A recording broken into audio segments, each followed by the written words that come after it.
नमस्कार, S24 में बहुत स्वागत है आप सभी का और मैं आपके साथ वर्षा। चलिए नजर डालते हैं आज की ताजा खबरों पर। उपस्थित है और क्या प्रमुख उद्देश्य है?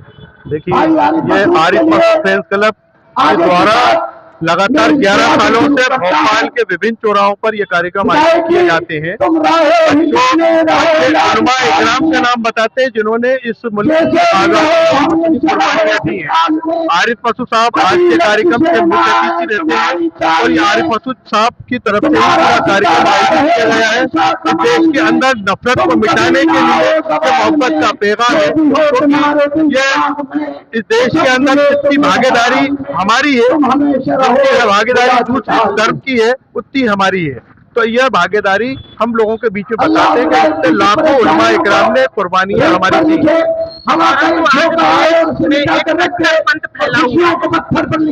उसी कट्टर पर खत्म करने का तो ये मोहब्बत का पैगाम है, क्योंकि इस देश के अंदर धर्म का नशा ऐसा राजनीतिक दल भारतीय जनता पार्टी ने पैदा कर दिया है कि बच्चों को ना अपना रोजगार दिख रहा है, ना उनको नौकरी दिख रही है, ना महंगाई दिख रही है।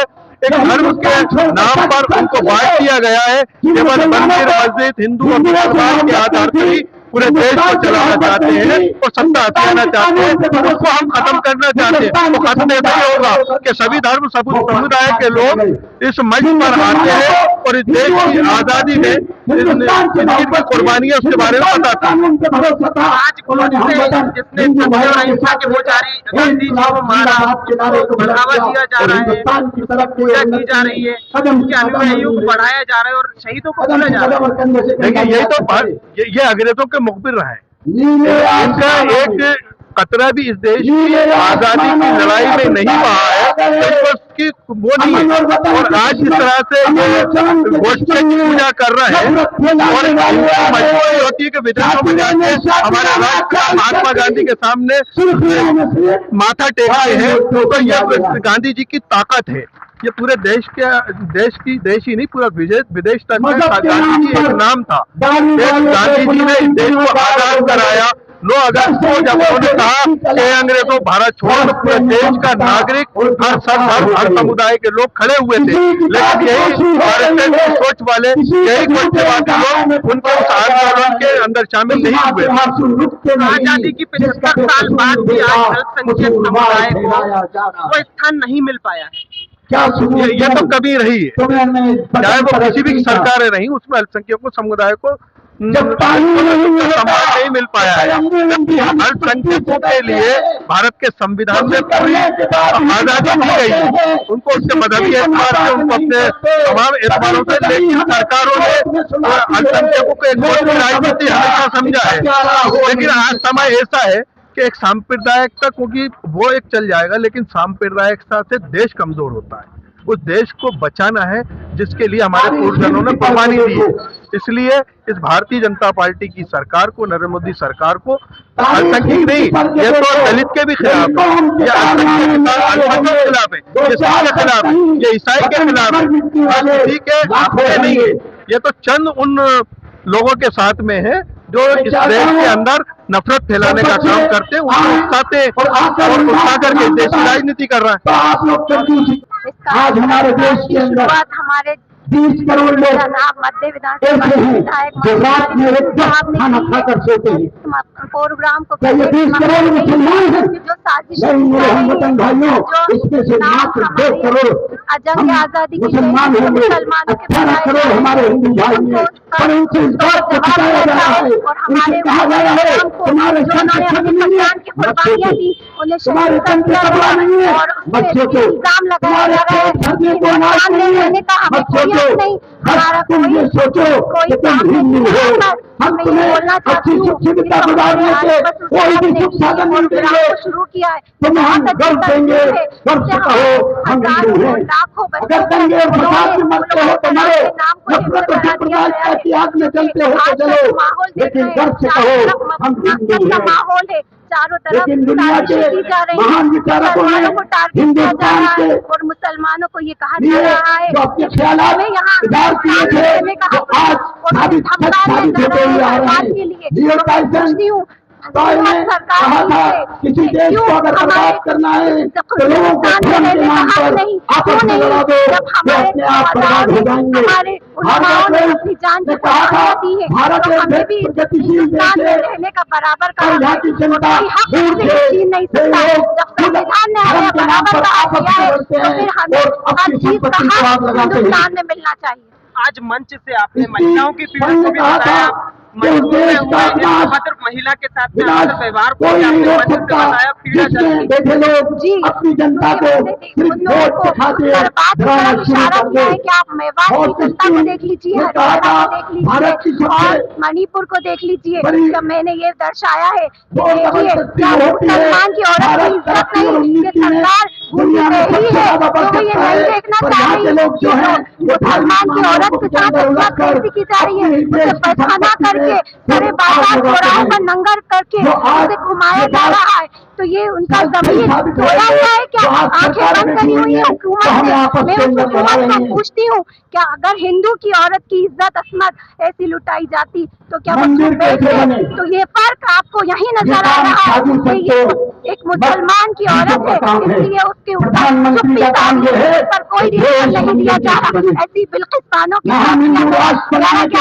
इंसानों ने दरिंदा ने रेप किया, इंसान नहीं कहा जा रहा, हिंदुस्तान दिया प्रेग्नेंट लेडी उसको उन्होंने 11 मुसलमानों जो भी दुश्मनी है दूर कर दो, अब एक महीने तो मिट जाओगे, फिर के बच्चों की तरह बिछो जाओगे, इसलिए हमें वतन की दुश्मन कराएं, पसंद नहीं, बस परिंदों को मुजरिमों को हार मारे बाहर निकाल दिया गया ताकि वो इसी तरह की साजिश पर बड़ी बड़ी लड़ाइयों को प्रकार से देखते हैं। इस मुल्क के दिल से वफादार है।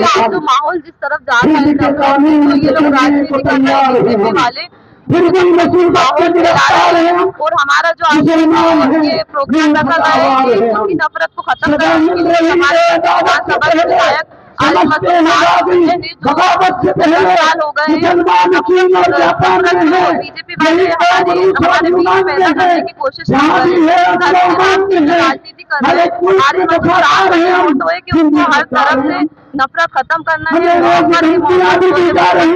दे रहे हैं करने की कोशिश कर रहे हैं। प्रोग्राम रखे गए हैं जो हमारे उलमाए जिन्होंने आजादी की लड़ाई में पूरा योगदान दिया और उनका स्क्रीन से नाम मिटा दिया गया है।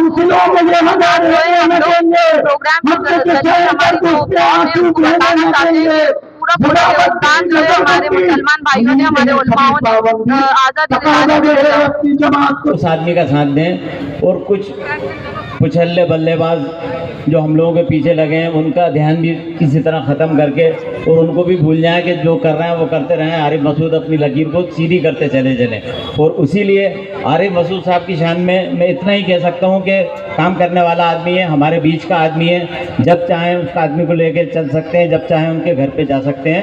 और उनके लिए एक शेर है कि नूर हक शम्म इलाही को बुझा सकता है खून, जिसका हामी हो खुदा उसको मिटा सकता है कौन। धन्यवाद। उम्मीदवार नहीं है, कोई लड़ने को तैयार नहीं है। भारतीय जनता पार्टी घबरा करके चंद मफाद परस्त लोगों को कुछ पैसे दे करके, जिनको हमने टिकट नहीं दिया था और उससे हटके भी ऐसे कई भाजपा के दलाल हैं, चेचन है, उनको पैसा दे करके केवल कुछ चौराहों पर इस तरह का माहौल खड़ा करने की कोशिश करते हैं कि आरिफ मसूद बहुत काम नहीं किया, आरिफ मसूद ने ये नहीं किया। अरे एक एक वार्ड एक एक मोहल्ला देखो, आरिफ मसूद ने इतना काम किया है कि 10 साल में भारतीय जनता पार्टी का विधायक भी नहीं दिखता था आपके क्षेत्र में, एक विकास का काम भी नहीं होता था। आज जिस मोहल्ले में जाओगे, जिस गली में जाओगे, वहां पर आरिफ मसूद के दिए हुए काम आपके सामने होंगे। आरिफ मसूद ने गरीब जनता के बीच में रह करके काम किया है। जब भाजपा के लोग, भाजपा के नेता लॉकडाउन के अंदर जब कोरोना चल रहा था, घरों में बैठे हुए थे, डर के मारे निकल नहीं रहे थे, यही आरिफ मसूद इन सड़कों पर ऑक्सीजन की व्यवस्था करा रहा था, उन कोरोना पीड़ितों को अस्पतालों में भर्ती करा रहा था। यही आरिफ मसूद 90 दिन तक 30,000 लोगों को रोज खाने की व्यवस्था करा रहा था। तो ऐसे दबंग विधायक की आज भोपाल शहर को आवश्यकता है। आज ऐसे विधायक की सभी लोगों को जरूरत है कि पहली बार भोपाल में विकास के काम हुए। आप ये चौराहा देख रहे हो, ये चौराहा आरिफ मसूद साहब ने कितना खूबसूरत भोपाल के अंदर बनाया है, धर्म कांटे से लेकर के जैसा कि आप सब जानते हैं कि ये प्रोग्राम किस लिए शुरू किया गया है। इसकी शुरुआत हमारे मध्य विधानसभा के विधायक जनाब आरिफ मसूद साहब ने 11 साल पहले शुरू की और मैं तहे दिल से शुक्रिया अदा करना चाहूँगी आरिफ भाई का और अजमत भाई का, नफीस भाई का, जो बहुत ही बखूबी इस मुस्लिम तंजीम को बहुत ही अच्छे तरीके से अंजाम दे रहे हैं और बहुत से इन 11 सालों में कई हज़ार बच्चों को उन्होंने अपने उलमाए कराम के नाम हिफ्ज़ करा दिए हैं। ये इस प्रोग्राम का आज इख्तिताम है और मैं ये कहूँगी कि इसकी ख़ास मकसद आरिफ मसूद साहब को इसलिए पढ़ी क्योंकि जो साजिशें हमारे उलमाए कराम के ख़िलाफ़ की जा रही हैं और जो उनके नामों को मुजाहिद आज़ादी की तहरीक से मिटाने की कोशिशें की जा रही हैं, उनकी इन कोशिशों में उन्हें मुँह तोड़ जवाब दिया जाए और उनके नाम को जो मिटाया जा रहा है उनको हमारे उलमाए कराम हमारे बच्चों को उनके हिफ्ज़ करा दिए जाएं ताकि उनको आने वाली नस्लों में उनके नामों